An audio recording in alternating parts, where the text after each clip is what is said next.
I want to thank all of you for making time on Saturday evening. You could have been, actually, even though it seems little easy sometimes, it's actually quite difficult, especially those who stop coming and then after a few weeks you realize just to set your foot in this direction takes a lot of energy. So I want to thank all of you and congratulate that somehow or the other we are here.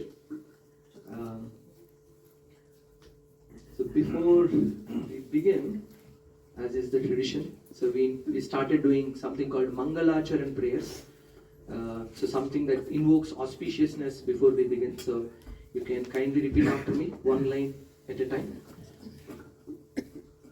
Om Ajnanatimirandasya Jnananjana Shalakaya Chakshurunmilitam Yena Tasmai Shri Gurave Namaha Shri Chaitanya Manobhishtam Sthapitam Yena Bhutale Swayam Rupa Kada Mahyam Dadati Swapadantikam He Krishna Karuna Sindhu Dinabandhu Jagatpate Gopesha Gopika Kanta Radha Kanta Namostute Tapta Kanchana Gaurangi Radhe Vrindavaneshwari Vrishavanusute Devi Pranamami Haripriye Nama Om Vishnupadaya Krishna Presthaya Bhutale Srimate Bhakti Vedanta Swami Niti Namine Namaste Saraswate Deve Gauravani Pracharine Nirvishesha Shunyavadi Paschatya Deshatarine Vamchakalpatarubhyascha Kripa Sindhubhya evacha Patitanam Pavanebhyo Vaishnavebhyo Namo Namaha Jai Shri Krishna Chaitanya Prabhu Nityananda Shri Advaita Gadadara Shri Vasadi Gaura Bhakta Vrinda Hare Krishna Krishna Krishna Krishna Hare Hare Hare Rama Rama Rama Hare Hare Ekam karoti vachalam pangam langayate girim yakripatamaham vande Shri Guru.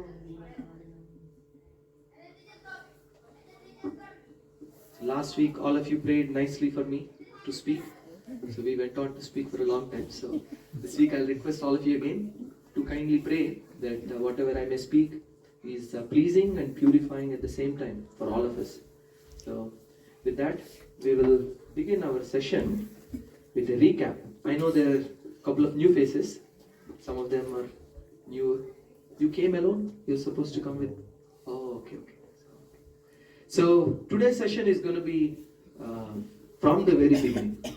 Once upon a time. So that's how we will begin. But first we will just do a quick recap, as is the case.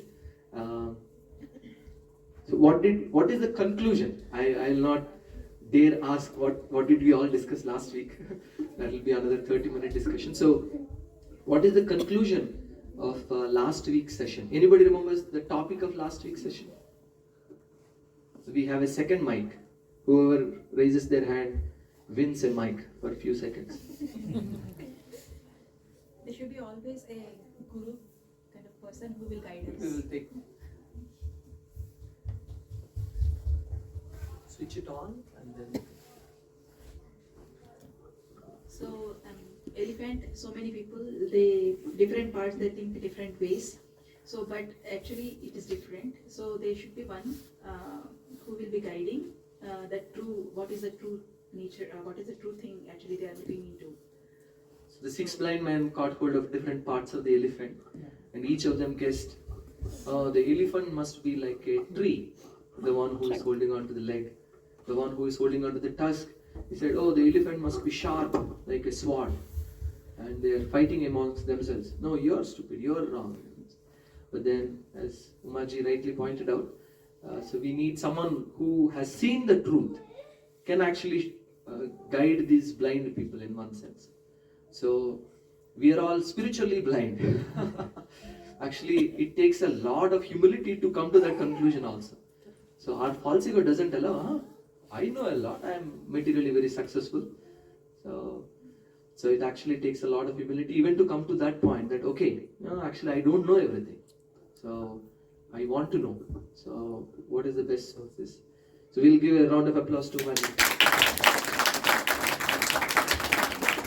Okay. So what else did we discuss? You can get the mic and... So we discussed about Pratyaksha Praman, Shabda Praman and some other Praman. That some other Praman is not the actual one. So Pratyaksha Praman and then Anuman Praman and then Shabda Praman. Or English translation.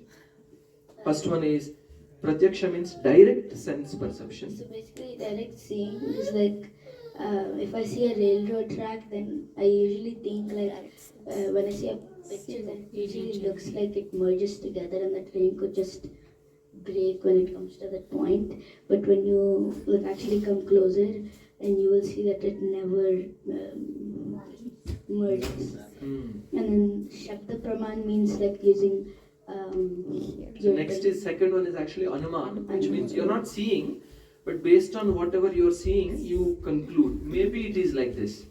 You hear a sound coming from a room and you say, maybe the children are playing or... Yeah. And Shabda Praman is like thinking. Shabda Praman is actually hearing yeah. From a bona fide source, from the right source. Which is the best way. So we discuss and then, okay, let's give. Okay, what is the conclusion from the last week's discussion? Okay. You can leave it switched on. But our senses are imperfect. That, so one of the conclusion is, whatever senses we have are imperfect. We are not saying they don't work, but they may not work all the time. They may not work, especially in the case of understanding God. Many people ask, can you show me God? So, anything else?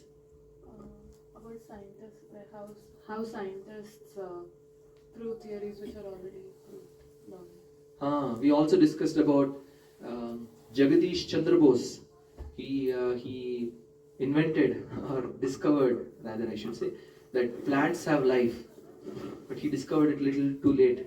According to Vedic people who follow Vedic knowledge has been saying that yes, all living entities have life, and even plants have life. There are some moving, some non-moving. But only in 1910, I think, Jagadish Chandra Bose proved after an extensive research. So scientists are always usually a little late to the party. What else did we discuss? No, only new people. Okay, we will.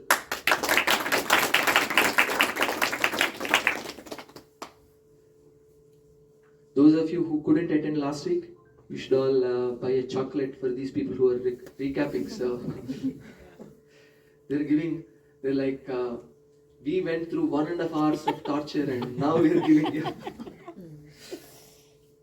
Okay, what else did we discuss? So how can we get perfect knowledge? I mean, we are saying in one sense, oh, if I'm trying to guess through my eyes or my intelligence, so we said we may not get the perfect knowledge. Mike? We can get perfect knowledge through practice of spirituality, and there's different stages, and you can like figure out which stage you can skip between the stages. And yeah. Okay, so we can get perfect knowledge through practice, especially spiritual practice, even though we may have imperfect senses now. Just as in a science experiment, we put hydrogen on oxygen and then we see water come out. So similarly, spirituality is not just blind faith. Oh, God is there, you come, you do kirtan or do japa, and then you will see God at the end of your life or in your next life, if you are lucky. So it's not like that. So just as a regular science experiment, you can see the result. Similarly, spiritual science also, spirituality is also a science. There is a theory that you are hearing. You can go home and practice, and then you will see the results for yourself. But unlike some of the science experiments, if Sharath is doing the experiment, okay, hydrogen and oxygen mixing together, he gets water. I also get the benefit of seeing the experiment, because even though I am not performing the experiment, I can see the result. Okay, it's working. But unlike that, spiritual science is individual and very personal. And results will come, but depending on our own sincerity and effort, they may take time. Okay. So also one important conclusion from last week's session. The title of the session, anybody remembers the title? Discover Manual of Life. Discover the Manual of Life. Okay, that in itself requires. What is the manual we are talking about? We can pass on the mic.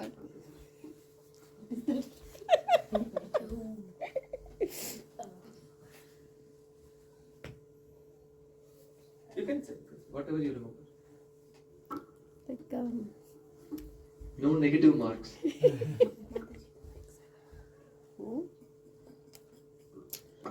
yeah, like the senses, right? So that's basically like there are 4 defects, and we sense everything in the present with the materialistic, right? So instead of like we are going one step above and then like feeling it, like kind of, right? So from what I understand is that we are doing hypothesis, we are doing hearing, we are seeing all those things. That's not what it is. That's level 1. Like we just go one step above and then feel it, kind of. So that's the essence of it, from what I understand. Nice. So the manual that we are referring to is the Vedic knowledge as a broad. So we are saying, yeah, the senses are imperfect. We cannot get perfect knowledge from these senses that we have. So we can use Shastra or scriptures. If you can kindly move this way, whoever is coming new, maybe you can come this way. So you can please come here to the front. You can also come, Parindra. You can also move closer. Latecomers first bench. First bench, yes. Latecomers first bench.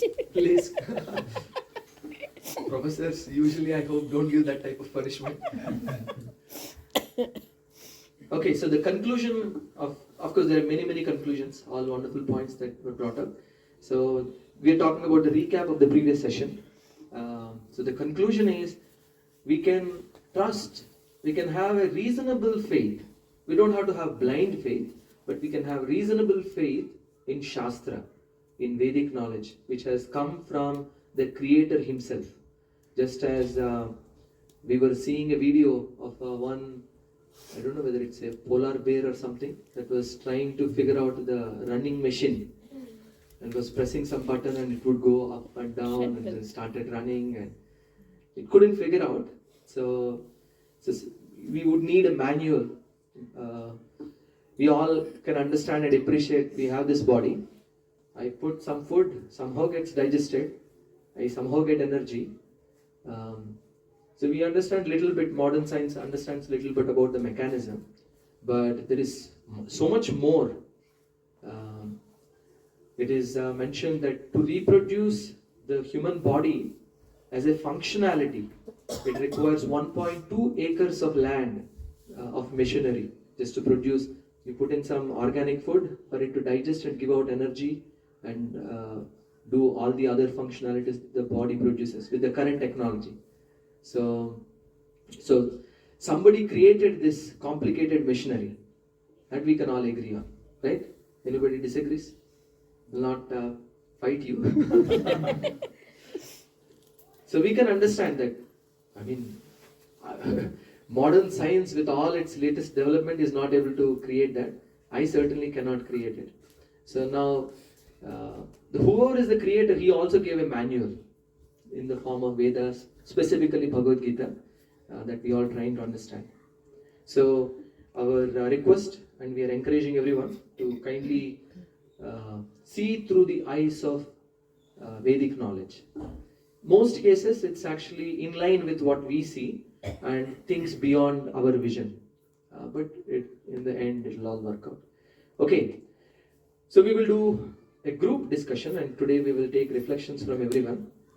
I know some of you are new, but please kindly share anyway. So please find a partner, someone to your left or right, probably someone to your left, not within your family. So we want to get to know each other, and we also want to inspire each other. So this is what you're going to share. You're going to share your name and what do you do, where are you from in India. So 3 things. What is your name, where are you from in India, and what do you do, and something that inspires you in your spiritual life. What inspires you in your spiritual life? Please share only positives. We want to inspire each other. So. Okay, so we will give 1 minute each. So we will begin. So please find a partner. I met 2 very good guys here, Fanindra and Harish. Harish said for him the spiritual inspiration is positive distraction. Positive distraction. From this mental life. That's I found it very interesting. Very nice, actually. Yeah. It is so true. We have so many distractions. It's all right to have a positive distraction. So, of course, eventually we want spirituality to become a positive alternative, positive solution to the disturbance. Right now, whenever we say distraction, usually it means I have so many headaches, I want to forget them for some time. At least, please leave me alone for some time. But that's good. We want spirituality to be a solution, actually, so that even if the problems are there, we have the courage and the strength to go face the problems and solve them. And then, of course, they can be addressed at multiple levels. There are many solutions at the mental level, and then even at the bodily level. Many people say, take deep breath.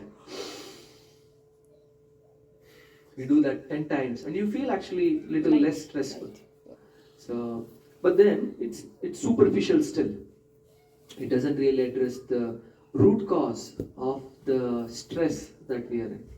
Maybe some other day we will talk about it. Okay, we will hear few more.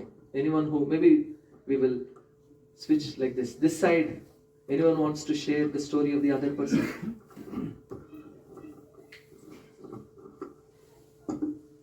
She has been a student, and then she struggled a lot in her life to come to this point, and she has been on her own, and she has such a courage that she can do anything. So into spiritual things, so someone brought her here. Today is her first class. Probably she might learn more about spiritual things, but at this point she's very strong and she's confident that she can take up any task that she can, or she has a very good confidence on her by herself. Very nice. Actually, it is mentioned in the 17th or 18th chapter, 3 types of determination. If you remember, we were speaking about 3 modes of material nature: Sattva-guna, Rajoguna and Tamoguna. So one of them, determination in 3 modes. So people can have 3 types of determinations. Of them, the Tamogun determination does not go beyond dreaming. Meaning only in planning there is determination. Tomorrow I'm going to wake up. Tomorrow I'm going to do this. And that's it. Come tomorrow, you're like, tomorrow I'm going to do it. So it's good to have that determination. And when it is applied in the right direction, it is beneficial for us and for everybody else as well. Okay, very nice. We'll take something from this side. You want to share spiritual inspiration that the other person shared? Okay, Sumit.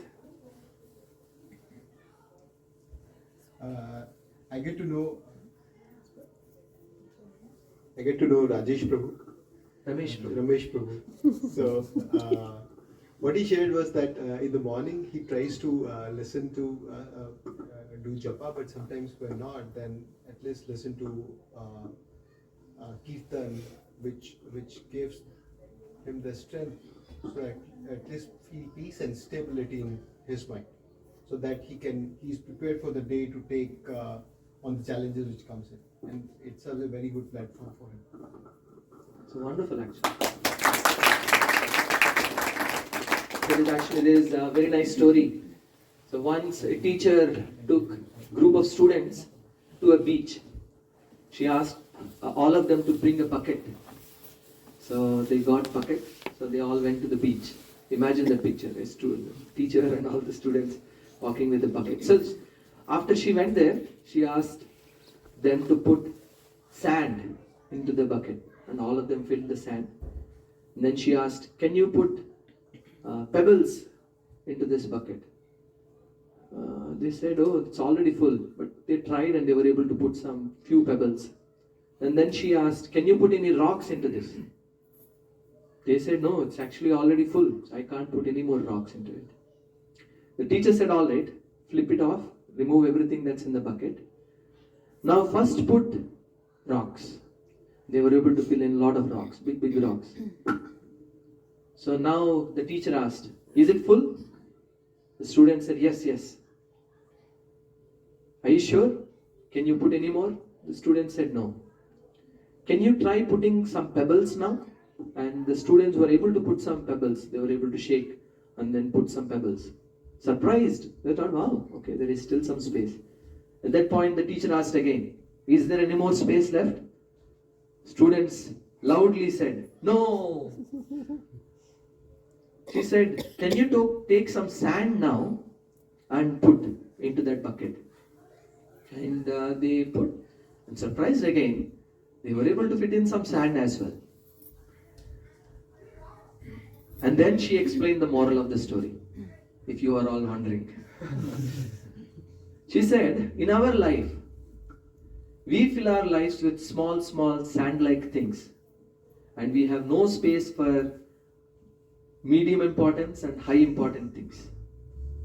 But instead, if we fill our lives first with the most important ones first, like the rocks, represented by the rock here, and you will be able to put few rocks, and then you put in few more pebbles, which are medium important in your life, and then you will still have space for less priority stuff as well.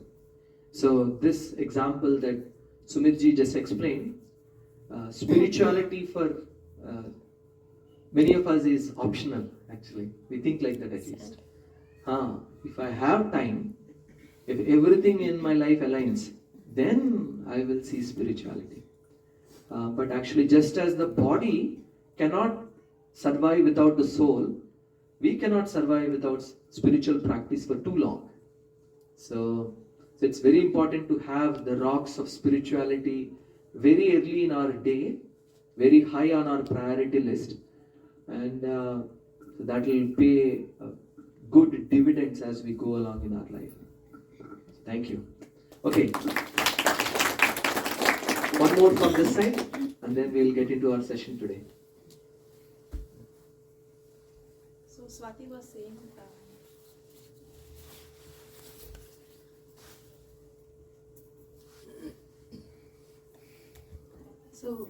saying, whenever she finds something very hard to come up with or to cross, then she'll start doing prayer in order to make it success. That's what she was saying.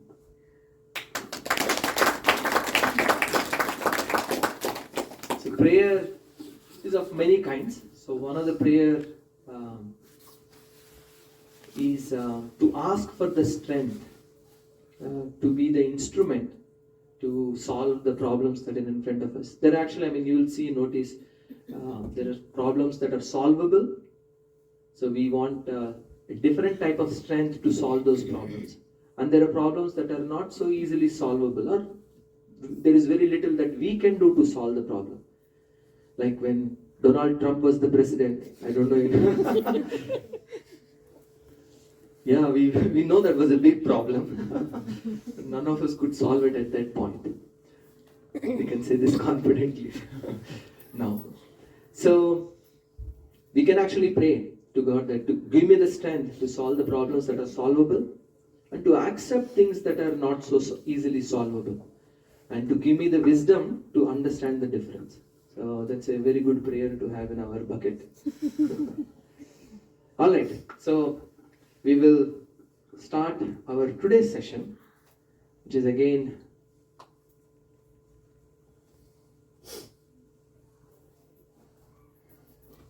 I didn't know that there will be a lot of new people, but Krishna's arrangement. So we will begin small, and all of you are going to answer these questions that we put forward, and we will see if we need to add anything. So the first question is very simple. Should we believe in scriptures? If you want to answer, again, someone who hasn't answered before gets priority. Should we believe in scriptures? Microphone to Sharad. So basically the Bhagavad Gita, is it any important in our lives? Should we? It's important, but we're not forced to look into it, but we should look into it. Like at some point in our lives, we will have to look into it. Wow.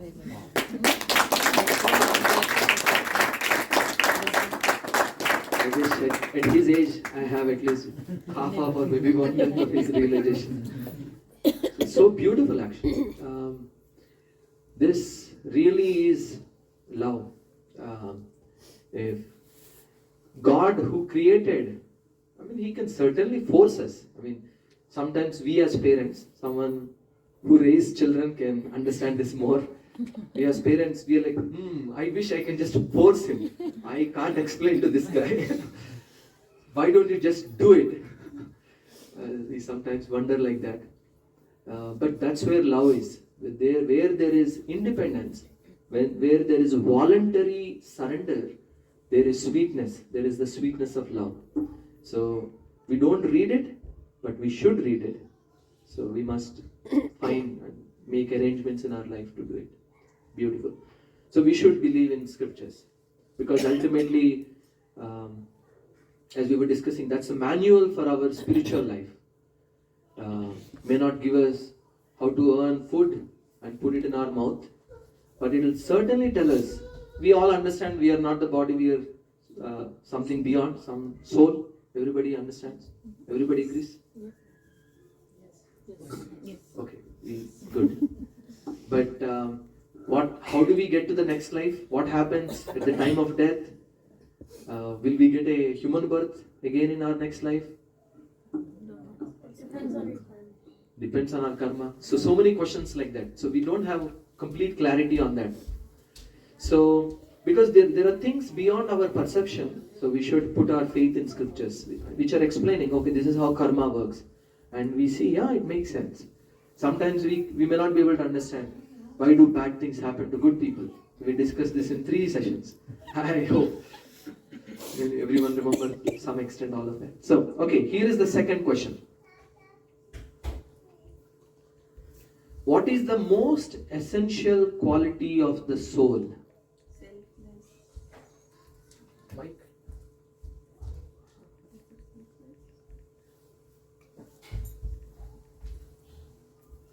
Selfless service. Selfless service.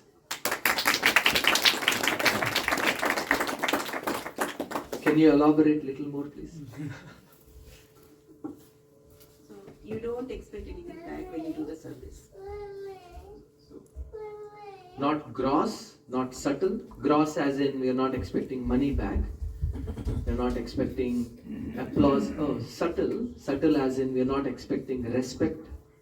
We are not expecting our name to be put on some board. We are not expecting our name to be announced among thousands of people.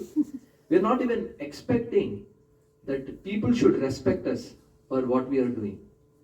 So, I mean, that's a very, very high standard. Can you imagine doing every activity of your life in selfless mood? No, I'm not expecting anything.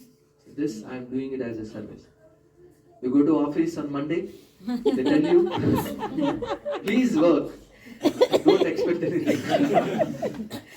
You're like, immediately, you go at 9 o'clock, 9:01, you say, I'm sorry.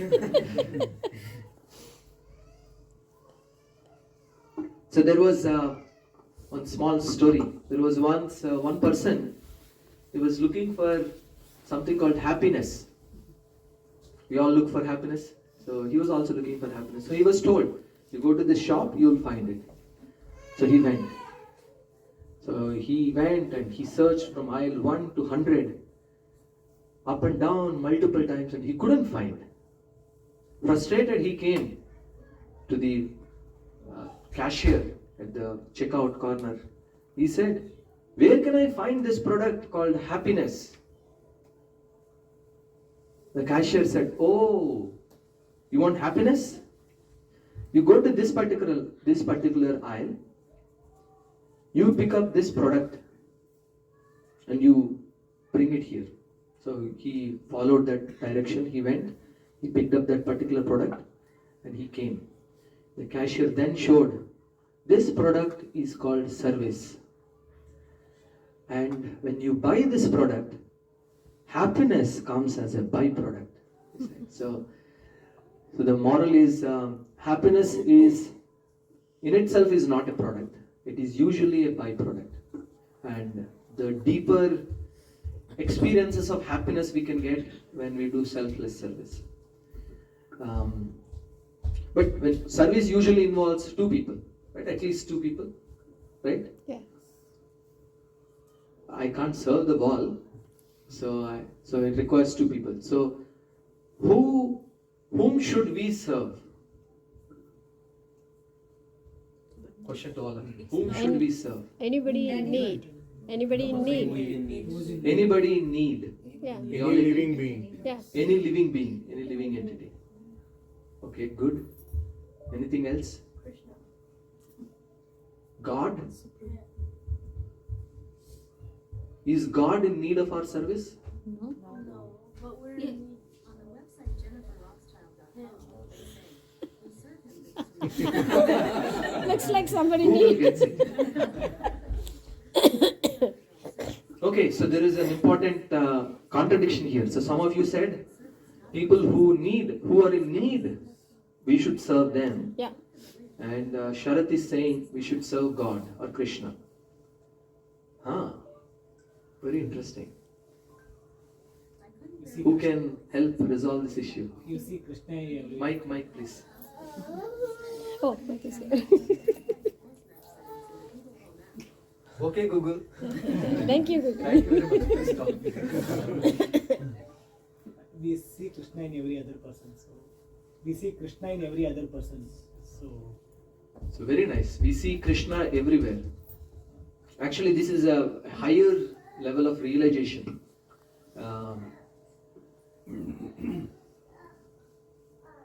Of course, we'll have one session completely dedicated for this. I spent many years of my youth trying to understand this.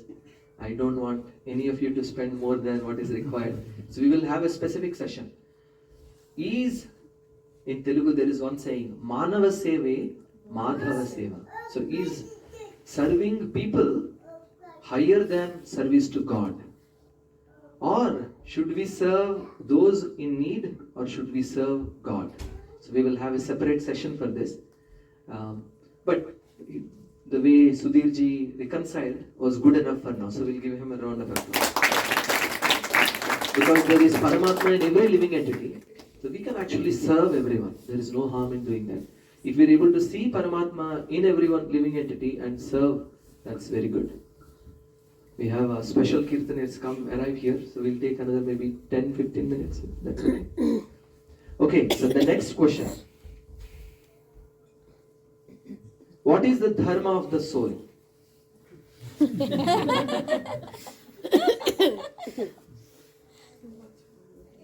To watch Bollywood movies? No? Nobody says so? Obviously no. To become a politician? Definitely no. Not necessarily. To love and serve Paramatma? Yes. God? That's to get 1 million followers on Instagram? No. No. No, actually, people who are very successful without a deep, meaningful relationships feel very shallow, actually. So this does more harm than good. Okay, next question. What is the most valuable asset or commodity? What is most valuable asset that we all have? We are alive. Our life, that we are able to breathe is one of our most, okay? The ability to think for ourselves. The ability to think for ourselves and others, okay? And Knowledge or intelligence. knowledge, one of the most valuable asset actually. Without knowledge, that's so true actually. Both material knowledge, we wouldn't have these lights and all that. They're set up for us to sustain. And even the spiritual knowledge. We don't know who is God, how to worship Him, where to go, what to do. Okay, knowledge. What else? Association with the best people. ABC. Association. Wow, the answers keep getting better and better. The association, actually it's very powerful, even the material circles, and certainly so in spiritual circles. To have association of like-minded people who are walking the same path, they have the same goals, they may be struggling, they may be falling down and getting up, doesn't matter, but to have that association is a real asset in each of our lives. Okay, very nice, worth giving an applause. What else? ABC. ABC. Now. If those who weren't here before, ABCD stand for A for association, B for spiritual books or Bhagavad Gita, C for chanting, and D for diet or prasadam. So these are the 4 principal practices that we can all do that will help elevate our consciousness in spiritual life. Okay, I am just adding one more part to this question. What is the most valuable asset for or commodity for the soul? Service. Intelligence, Serving. Like service, being awareness, Good deeds. being considerate, like good deeds, karma. Connection with the Creator. Connection with the Creator. Wow. Very nice. wow. We're not talking about any asset here. We're talking about the most valuable asset here. For the soul, the most valuable asset is the connection to the Supreme. Because the moment we remove the plug for this tube light, for example, it immediately goes off. Or if I switch off the fan, it stops working.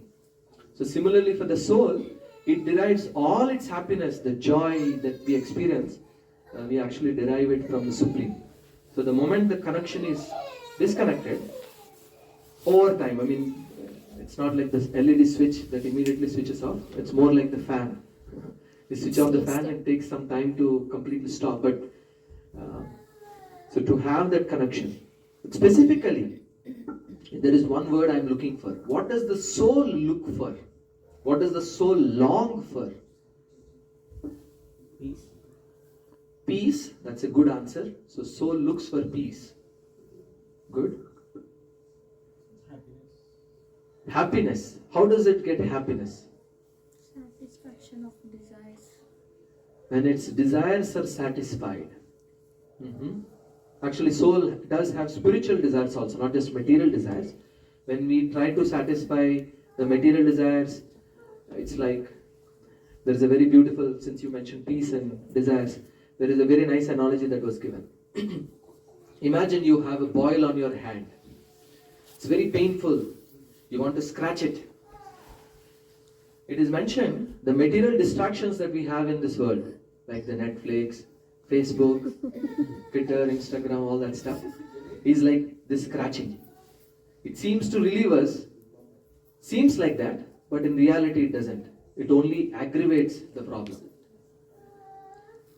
So people frustrated, they say, oh God, I don't want any existence. God, just let me be Shanti, Om Shanti Shanti. So let me become, let me not have any body. Let me just enter into the light, into the Brahma Jyoti, and let me just have peace. And that is compared to not having any boil on the hand. So no boil, no problem. Peace. But that's not the purpose of the hand. The hand is not doing anything purposeful or meaningful. So it is actually mentioned. Similarly, the soul, if it gets to the peaceful situation, great, but that's not good enough for the soul. It actually wants a deeper level of happiness.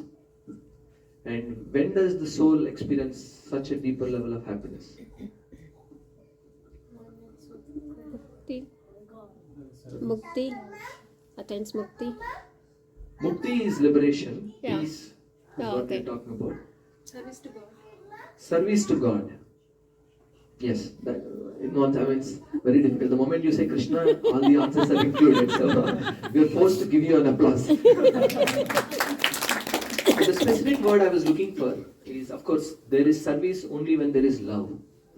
So the most valuable asset or commodity for the soul is the loving reciprocation it has with the Supreme, which includes other living entities also. It's not that, okay, I only love God, everybody else I don't care.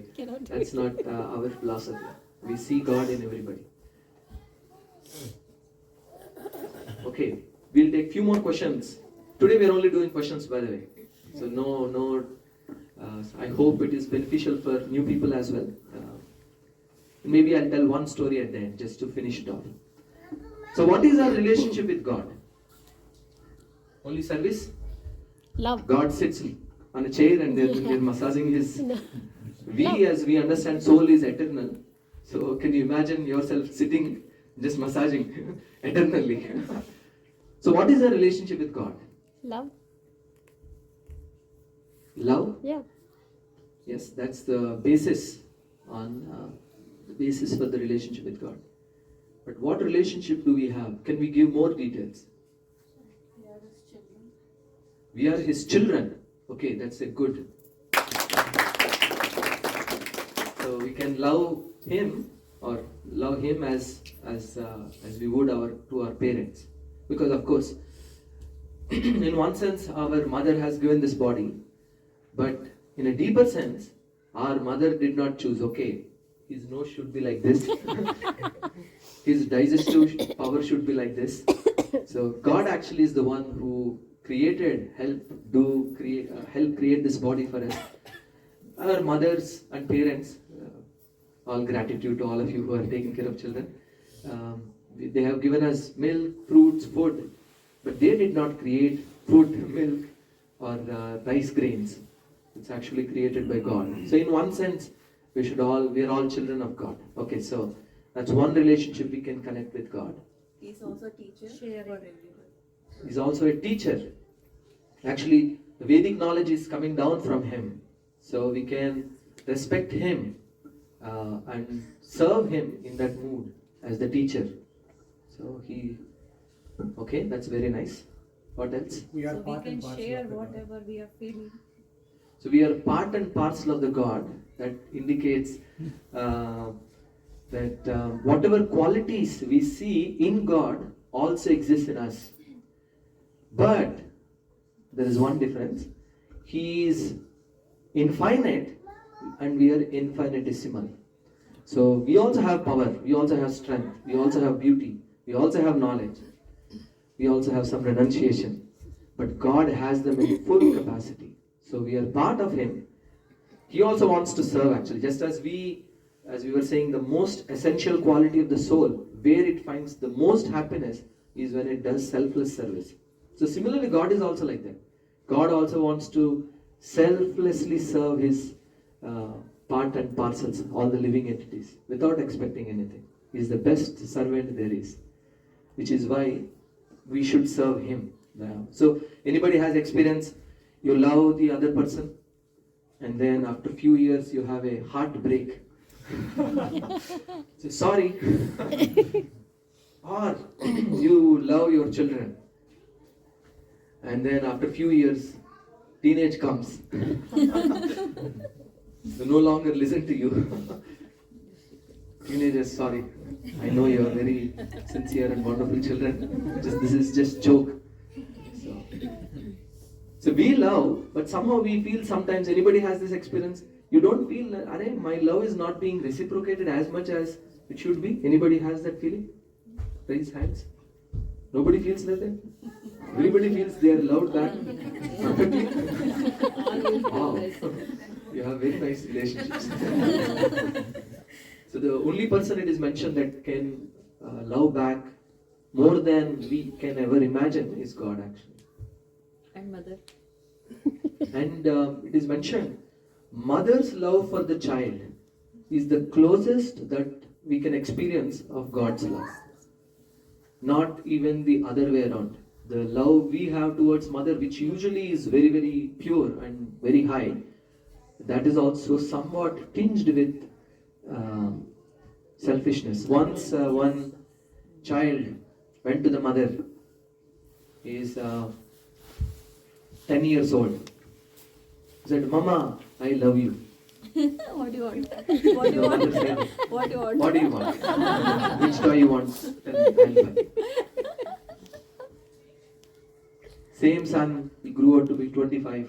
He said, "Mama, I love you." Which girl you want to marry? Tell me, which girl? We will get married. We will talk. We will arrange the whole thing. You tell me. Same son, 40 years old. "Mama, I love you." Property. I told you no, not to get married to that girl. I told you.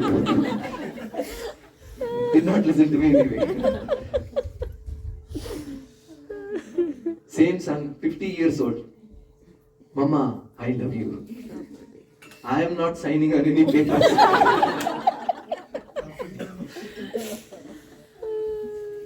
So, unfortunately, the living entity's love for their mother is also somewhat selfish, so which is why we are cracking this joke.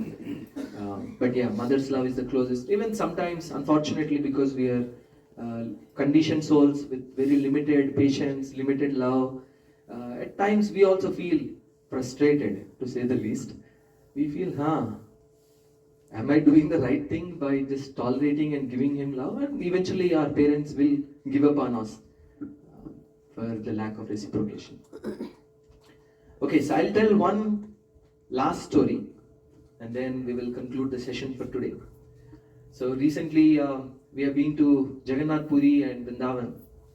So we're talking about love and reciprocation, and we're talking about how God is where we can find meaningful relationship, meaningful love, selfless service and all that. So there is once two Brahmanas, one old Brahman and one young Brahman, as part of a spiritual group who are originally from South India, Raja Mahendravaram. Coincidentally, that's a place I'm also from. So they wanted to go to Vrindavan, and back then there were no trains, certainly no flights, so they were walking. So this old Brahman is very old, weak, so he couldn't walk as fast as the rest of the group.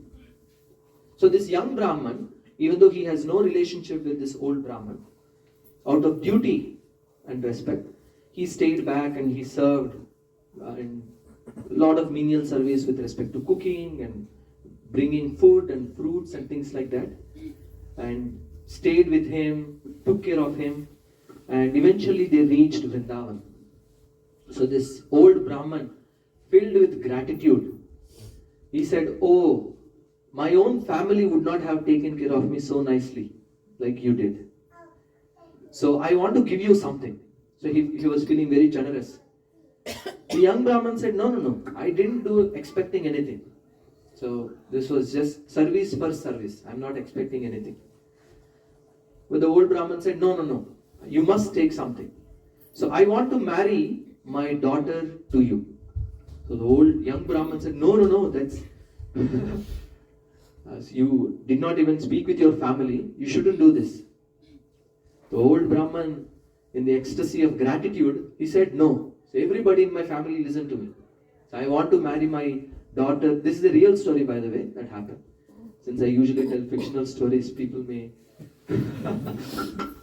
So the old Brahman insisted that, no, I want to do this.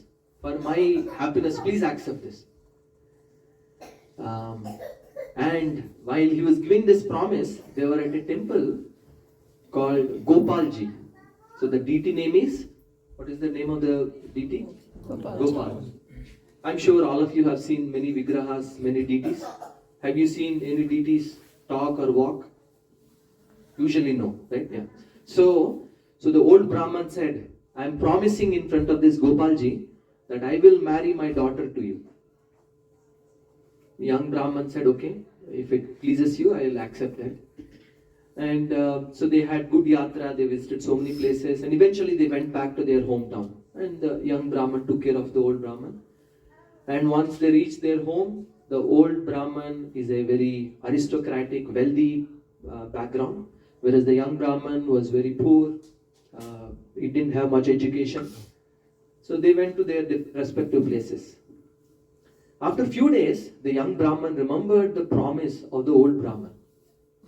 So he thought, oh, the old Brahman promised this in front of the deity, and if he doesn't keep this promise, he may actually suffer for breaking his promise. So let me help him keep his promise. Actually, unfortunately, no one in this world right now thinks like that. Everybody is thinking, wealthy Brahman, very educated, so I will get a lot of dowry.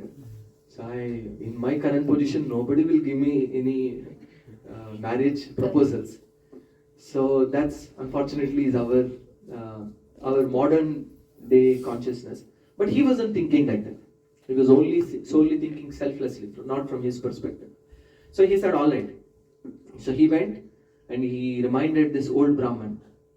And this old Brahman said, yes, I will talk to my family. Please come back tomorrow. So he invited all his family. And he said, we went to Vrindavan and I promised this young Brahman that I will marry our daughter to this poor, uneducated young Brahman. Immediately the whole family jumped on him. To this effect, something like, are you crazy? So they chastised him and they said, if you do this, we will all commit suicide. And they blackmailed him like that. So the old Brahman thought, oh God. So the young Brahman came next day, and when he asked, he said, I don't remember the promise I made. That's what the old Brahman said. Because he was torn between, he didn't want to lose his family. So the young Brahman was disappointed to hear this. Not again with selfish interest. He said, no, you made the promise in front of Gopalji. If you don't keep your promise, you will go to hell. And I don't want to see you suffer. So hearing this conversation, the son of the old Brahman, he said, you're saying he made the promise to you. He invited all the village heads and they had a panchayat. He said, the son of the old Brahman said, he gave some intoxication to my father and took this promise from my father. My father did not make this promise. The young Brahman now, instead of, he came to help him, now he has his name to be cleared now. So he said, no, there was actually a third person. Gopalji was there. He saw this old Brahman promise. The young Brahman, even though he is Brahman by birth, actually it is mentioned, Brahman or not is by qualification, not by birth actually. So, even though he is born in a Brahmanic family, he had no faith in God. He was an atheistic person in one sense. He thought, anyway, deities, they will not talk. They have no feelings. They don't bother about devotees only. So, he said, if the deity can come and tell that my father did this, promise like this, then I'll give my sister in marriage to you. He thought, okay, case closed. So the young Brahman said, yes, all right. And he went all the way to Vrindavan and he told Gopalji, Gopalji, you and I have a very important mission to do. We have to save this old Brahman from hell. So Gopalji started speaking. He said, I remember he made that promise, but I'm here in Vrindavan. But you're from a very long distance place. How will I come there? No aeroplanes also. So the young Brahman said, if you can talk, you can also walk. Gopalji thought, oh God. So anyway, so he made some conditions, but to keep the story short, the young Brahman walked in the front and Gopalji followed him. And he came all the way to the beginning of Rajamahendravanam, and which is where I am tired now. I came all the way from there to here. At least you please ask your villagers to come to me at least. So he went, he brought all the village heads to this Gopalji's deity near Rajamandri. Used to be in Rajamandri. And then, so in front of everyone, the deity actually spoke. He said, yes, this old Brahman promised to give his daughter in marriage to this young Brahman. And because he acted as a Sakshi, thus that Gopal came to be known as Sakshi Gopal. And eventually this Sakshi Gopal was eventually gifted as a gift to another king. So now there is a village near Jagannath Puri. There is a railway station actually. If you go by train from South India to Jagannath Puri, you'll see Sakshi Gopal is a railway station. So the deity is still there, and we had the good fortune of visiting that deity. So God does reciprocate. I mean, for the people of weak faith, He does miracles. But people with higher intelligence, I mean, God could appear here. I mean, it's not that God is powerless. And God, if He wanted, He can appear here. But what change will that bring in our lives? Okay, imagine God appeared here. Will we change? Will we give up all our bad habits? Will we wake up from tomorrow 4:30 in the morning and start chanting, live our life completely selfless? Yeah. Some are saying maybe we might. Yeah. Okay, let me tell you. God actually creates miracles in our lives moment to moment. Our breathing oxygen living is actually a miracle of God. We may not be able to see God directly. Every aspect of God's creation is an extraordinary mercy of God. If we choose to see God in all of them, we will actually appreciate. When God eventually comes as a person, then we will appreciate. Otherwise, somebody comes and appears, they say, no, Shyam Prabhu arranged some magic trick. It's not really God. So with that, we will end our session today here.